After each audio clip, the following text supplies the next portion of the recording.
Hello, I am back. This last weekend was a busy one.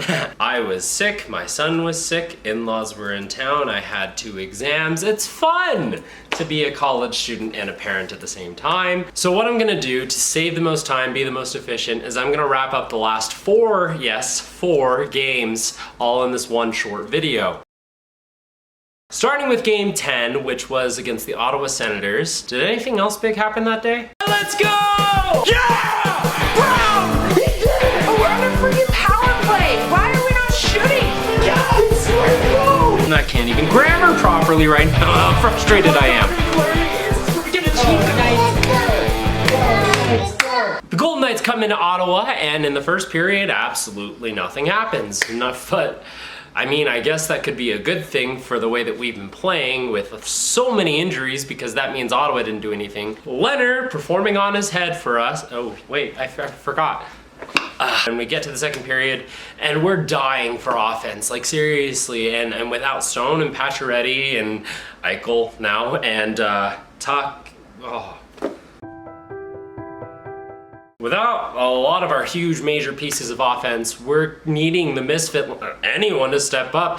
William Carrier steps up. And to give you an idea of what that goal looked like, from Leantics? As Carrier once said, if I don't know where it's going, then the goalie definitely doesn't know where it's going. Pretty much. And then Elite 1C Brett Howden with a tip in front to make it 2-0 Vegas. And 1 minute later, Marchessault with the backhand to make it 3-0. Lot of threes there. And I mean, Ottawa had to get something going, and so Brady Tkachuk, I'm glad it was him because he's on my fantasy team. Nets want to get them on the board, but by this point, Vegas just kind of runs away with it and makes it 5-1, and a great win, especially coming right after that Toronto loss. Power play still awful, no big deal, you know, we gave Ottawa's penalty kill the more dangerous chances. That's great. Anyway, first ever Vegas Golden Knight draft pick to make it to 100 games. That's gonna be Nick Hague, our second round pick from that first draft, and I'm really glad we can develop someone. And our first 5-goal game of the season, and by this point last year, and by game 10, we had already had 4 of those, so game 11, Montreal. Let's go! Bro! We did it! We're on a freaking power play! Why are we not shooting? Yes! Let's go! I'm not kidding. Grammar properly right now. How frustrated I am.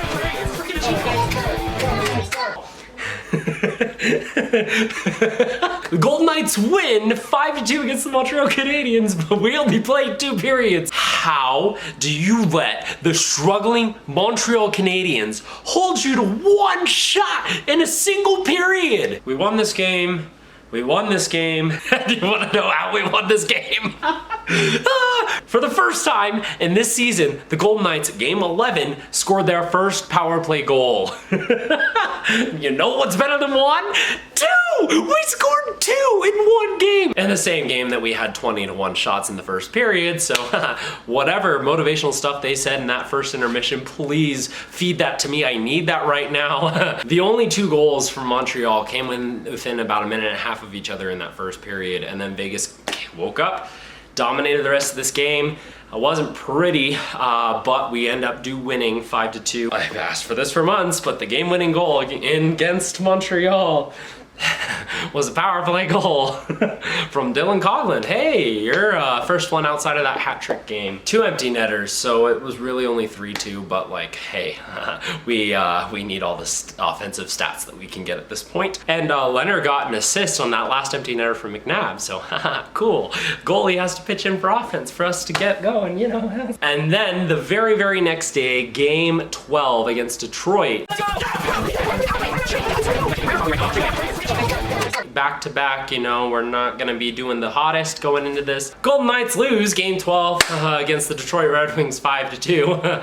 that score is familiar. Again, Vegas Golden Knights scoring first, so you know that's a pattern. And then Detroit scoring 4 straight throughout the. We just did not come to play. And I mean, Lucas Raymond looks absolutely sick, and that's really cool. It's nice to see the Iser plan coming together, you know, with Detroit coming up with the young guns, but honestly, yeah, this game, not good. It was on the second half of a back-to-back when we're using half an AHL roster. No offense to the guys that are helping us and playing up, but we had 40 shots on goal in this game, and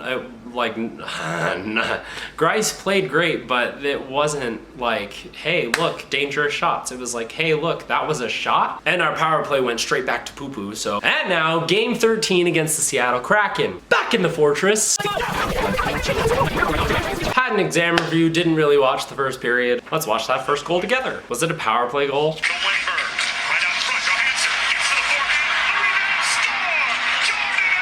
Jordan Eberle.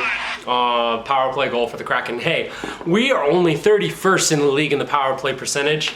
Seattle was 32nd, and they may have passed us with that one, but hey, we passed them right back with our own power play goal later. Wow, we did not have a lot of shots in this game either.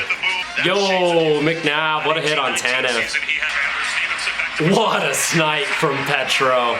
Oh my goodness, Pietrangelo has to be one of the best offensive producing defensemen, because he literally has to be, since the rest of our offense doesn't really show up. Except they did tonight for, you know, like, So we get to the second period and we're getting absolutely dominated by the Kraken.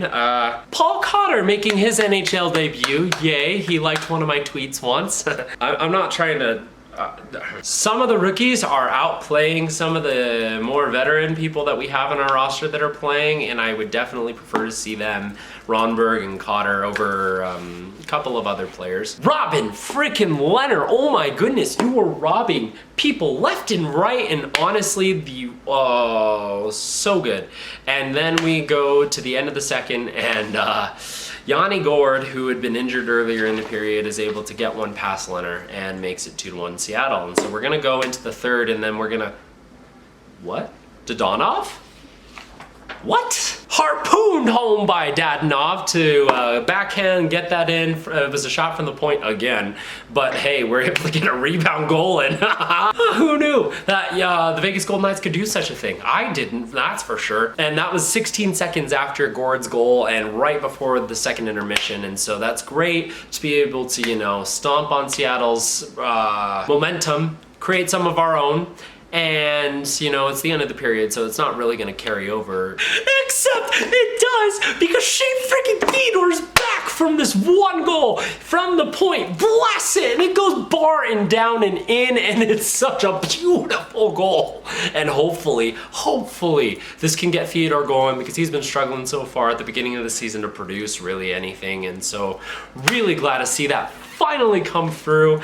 And then Seattle commits a penalty, and so we're going to the power play, and you know, like, I already spoiled this. We scored a power play goal. Thank you, Riley Smith. Honestly, such beautiful passing on this power play to make that a goal, and that was just beautiful. And we end up winning. Vegas Golden Knights win game 13 against the Seattle Kraken 4-2. Should have been 5-2 because there was a penalty on Stevenson with the empty net as he was getting around him into the offensive zone, but win or whatever. This video is all over the place. I took the exam today and I'm taking another tomorrow. This is the same one, but it's different. But that was the 4-game recap. We've had a couple of different people in and out because of injuries and stuff, but Stone looks like he's gonna be coming back. And Vegas, honestly, to come away from that road trip and then get this win and be 13 games in with the amount of injuries that we've had so far this season, which I think we're still at 1 per game. We've had so many. And to be 500, that's really, I'm glad with that. One other note from this weekend is Eichel has already been out in the community, and he went to the Boys and Girls Club and had a field hockey a street hockey kind of day, and he was at the Fortress tonight at the game, and he cranked the siren for the first period against Seattle, and that was just great to see. Oh, it was tipped. It wasn't a Theodore goal. It was a tip from Smith off the barn, and oh man, wow, okay. Smith scored 2 goals. Okay. So the battle between Smith and Dadonov and who Vegas is gonna be trading heating up after tonight's game, but what say ye? That's gonna be it for today's nightly review. Thank you so much for watching games 9 through 13, and have a good night.